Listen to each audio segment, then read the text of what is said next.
Halo, selamat malam. Assalamualaikum warahmatullahi wabarakatuh. Salam sejahtera untuk kita semua. Salam. Pada malam hari ini saya akan mencoba untuk menjelaskan tentang suara hati.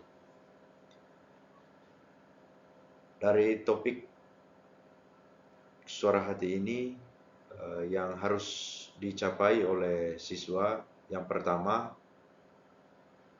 siswa dapat menjelaskan arti dan makna suara hati.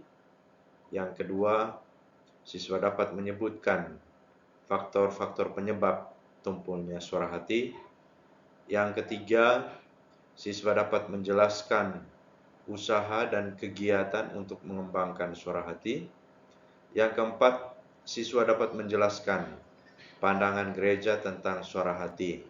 Ini dijelaskan dari Gaudium et Spes nomor 16, ya, salah satu dokumen gereja. Dan yang kelima adalah siswa mampu memberikan pengalaman bertindak berdasarkan suara hati.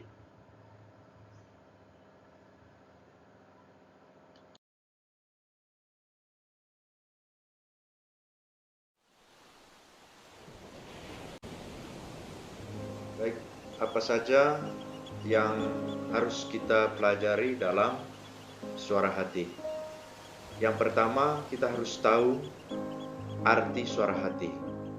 Setelah kita melihat arti dari suara hati, jelas kita akan melihat sifat-sifat suara hati. Lalu yang ketiga, fungsi suara hati.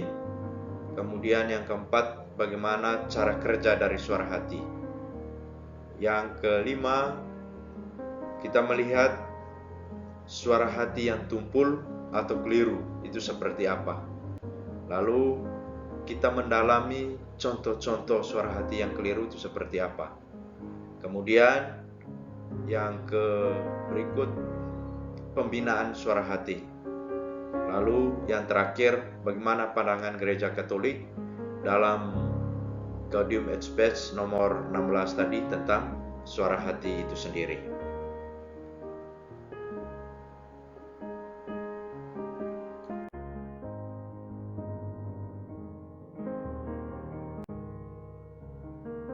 Baik, kita lihat yang pertama, arti suara hati. Arti dari suara hati ini dapat dijelaskan baik secara luas maupun diartikan secara sempit. Kita lihat yang pertama, secara luas. Arti suara hati secara luas yaitu kesadaran moral yang berkembang dalam diri setiap manusia, sehingga ia sadar akan kewajiban dan tanggung jawabnya sebagai makhluk pribadi dan sosial. Jadi itu arti suara hati secara luas. Di sini tentang kesadaran moral itu berkembang dalam diri setiap manusia, sehingga ia sadar akan kewajiban dan tanggung jawabnya sebagai makhluk pribadi dan makhluk sosial. Lalu yang kedua, secara sempit. Secara sempit, arti dari suara hati ini adalah bentuk dari kesadaran moral, yaitu kemampuan untuk membedakan mana yang baik atau buruk dan mana yang tidak baik. Jadi secara sempit dia menunjukkan bahwa bentuk dari kesadaran moral yang menunjukkan bahwa kemampuan itu yang membedakan. Dia melihat mana yang baik dan mana yang tidak baik, mana yang baik dan mana yang buruk. Yang menjadi perhatian di sini adalah suara hati itu berbeda dengan insting, berbeda dengan naluri. Jadi itu yang menjadi catatan. Jadi bahwa suara hati itu berbeda dengan insting, berbeda dengan naluri.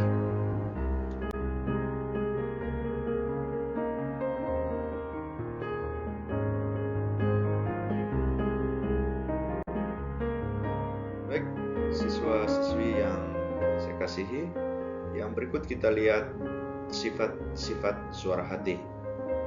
Yang pertama, sifat dari suara hati itu akan memberikan pertimbangan. Lalu yang kedua, memberikan peneguhan. dan evaluasi objektif dan normatif. Di sini memberikan peneguhan dan evaluasi yang objektif dan normatif itu apabila secara moral tidak keliru. Ya, jadi di sini suara hati itu memberikan peneguhan dan evaluasi baik secara objektif maupun secara normatif. Lalu yang ketiga adalah tulus dan tanpa pamrih, selalu ingin yang terbaik. Jadi suara hati itu tampil sebagai terbaik, ya, ingin yang terbaik, tulus dan tanpa pamrih.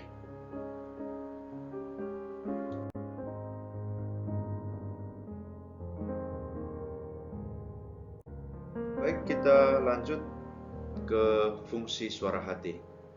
Di fungsi suara hati itu ada 3. Yang pertama, suara hati itu sebagai pedoman, sebagai pegangan atau norma untuk menilai suatu tindakan yang buruk atau untuk menilai suatu tindakan yang baik. Jadi ini fungsi yang pertama. Lalu yang kedua, suara hati sebagai peraturan dalam hidup sehari-hari. Dan yang ketiga, suara hati itu sebagai menyadarkan manusia akan nilai dan harga dirinya. 3 fungsi suara hati. Jadi sebagai pedoman, pegangan, sebagai peraturan dalam hidup sehari-hari dan menyadarkan manusia akan nilai dan harga dirinya.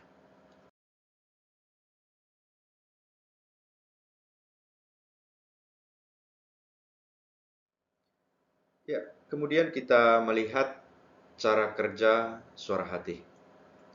Cara kerja suara hati melihat sebelum tindakan, pada saat tindakan, dan sesudah tindakan. Kita melihat cara kerja suara hati sebelum tindakan. Dalam diri manusia ada kesadaran atau pemahaman bahwa ada yang baik dan ada yang buruk. Ya, jadi itu dalam diri manusia itu ada kesadaran atau pemahaman bahwa ada yang baik dan ada yang buruk. Jadi itu muncul sebelum tindakan. Nah, sekarang pada saat tindakan.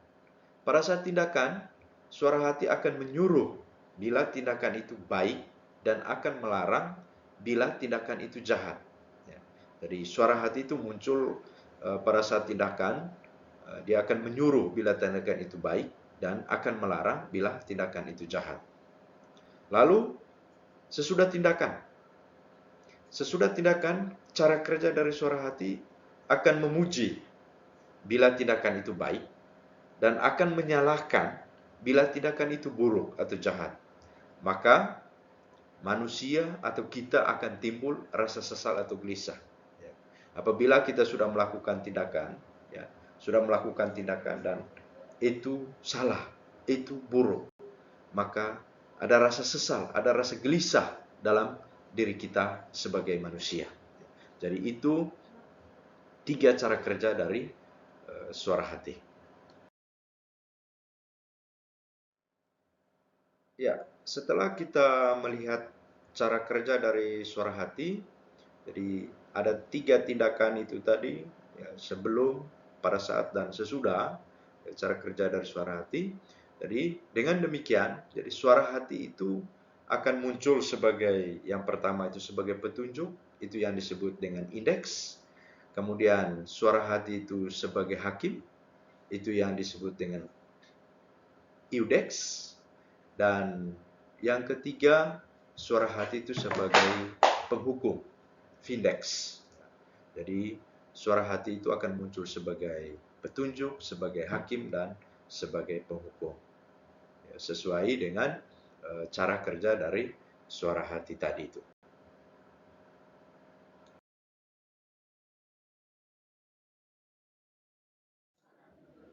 Baik, setelah kita melihat cara kerja suara hati, kemudian ada 3 hal yang ada dalam suara hati. Kita lihat suara hati yang tumpul atau keliru. Yang pertama, suara hati walaupun menjadi pedoman dalam hidup manusia dapat menjadi tumpul atau keliru. Kemudian yang kedua, penyebabnya secara umum adalah situasi hidup pribadi seseorang. Lalu yang ketiga, itu karena pengaruh lingkungan, pengaruh keluarga, pengaruh juga pendidikan yang tidak memadai. Lalu yang keempat, secara khusus suara hati itu secara bias keliru karena orang tidak biasa menghiraukan suara hatinya. Orang yang selalu bersikap ragu-ragu. Kemudian karena pengaruh modernisasi. Ya. Kemudian karena orang itu terapkan budaya instan, konsumerisme, tidak tahu atau memahami tentang sesuatu hal. Jadi ini sering muncul ya, suara hati yang tumpul atau keliru itu ada pada setiap manusia. Dia melihat bahwa pedoman dalam hidup manusia itu dapat menjadi tumpul dan keliru. Kemudian penyebab secara umum karena situasi hidup pribadi seseorang. Ya, itu pengaruh lingkungan, pengaruh keluarga, pendidikan yang tidak memadai, dan kemudian juga budaya instan, konsumerisme, dan tidak menghiraukan suara hatinya. Dan orang yang selalu bersikap ragu-ragu itu menandakan bahwa suara hati yang tumpul dan keliru.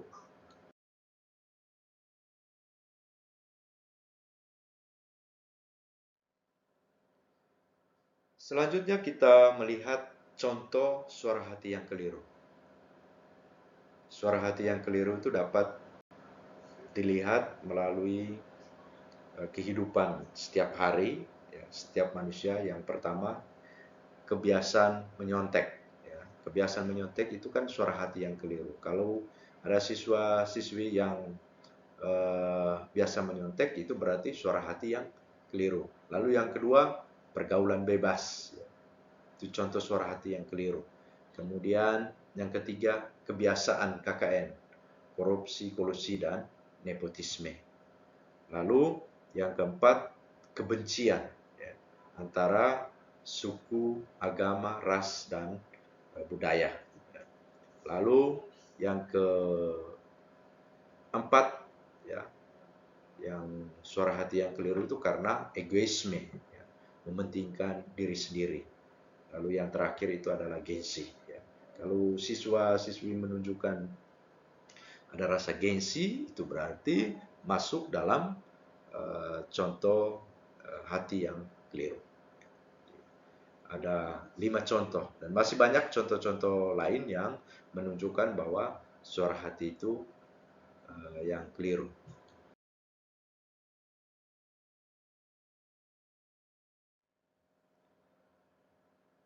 Baik, kita akan melihat bagaimana pembinaan suara hati. Ada dua cara pembinaan suara hati. Yang pertama, suara hati itu perlu diasah dan dibina secara terus-menerus agar dapat tumbuh dan semakin berkembangnya dan dewasa, ya, tidak menjadi keliru atau tumpul. Itu yang pertama. Ya, jadi pertama itu suara hati perlu diasah dan dibina secara terus-menerus, berkelanjutan, ya, supaya tidak tumbuh,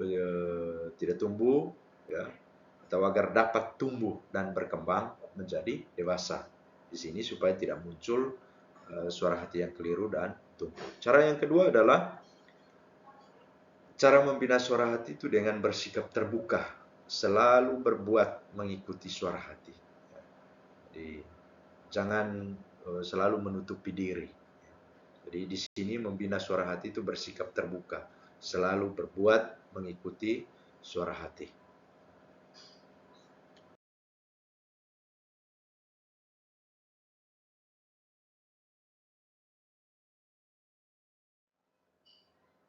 Baik, pembinaan suara hati yang ketiga adalah mencari keterangan pada sumber yang baik.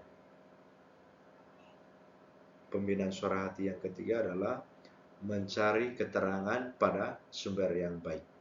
Lalu yang keempat, bertanya, membaca kitab suci, mendengarkan ajaran agama. Itu salah satu pembinaan suara hati itu dengan membaca kitab suci. Lalu menjalankan, mendengarkan ajaran agama.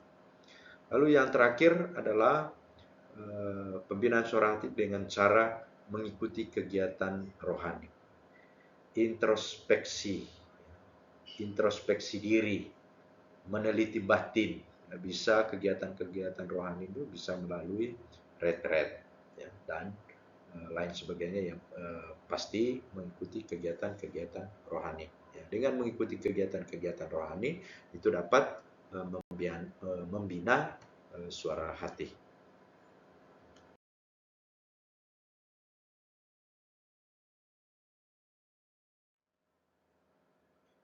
Baik, kita lihat suara hati dalam gereja Katolik. Dalam gereja Katolik, dalam dokumen gereja Gaudium et Spes artikel 16, di situ menjelaskan bahwa di lubuk hati nuraninya manusia menemukan hukum yang tidak diterimanya dari dirinya sendiri, melainkan harus ditaati. Suara hati itu selalu menyerukan kepadanya untuk mencintai dan melaksanakan apa yang baik dan menghindari apa yang jahat. Ini suara hati menurut dokumen gereja Gaudium et Spes. Bahwa di sini lubuk hati nurani manusia itu menemukan hukum yang tidak diterimanya dari dirinya sendiri, melainkan harus ditaati. Suara hati itu menyerukan kepadanya untuk mencintai dan melaksanakan apa yang baik dan menghindari apa yang jahat.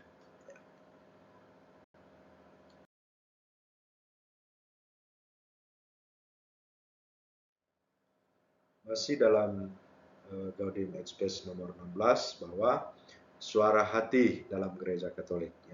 Bila mana perlu, suara itu menggema dalam lubuk hatinya. Jalankan ini, elakkan itu. Sebab dalam hatinya, manusia menemukan hukum yang ditulis oleh Allah. Martabatnya ialah mematuhi hukum itu, dan menurut hukum itu pula ia akan diadili. Jadi ini gambaran suara hati dalam gereja Katolik yang termuat dalam dokumen gereja, yaitu dokumen Gaudium et Spes nomor 16.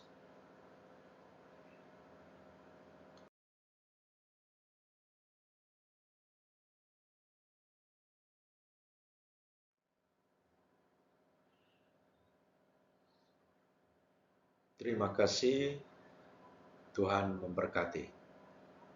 Saya guru pendidikan agama Katolik pada SMA Negeri 6 LR, mengajar pada kelas 10 atau fase E dalam kurikulum Merdeka.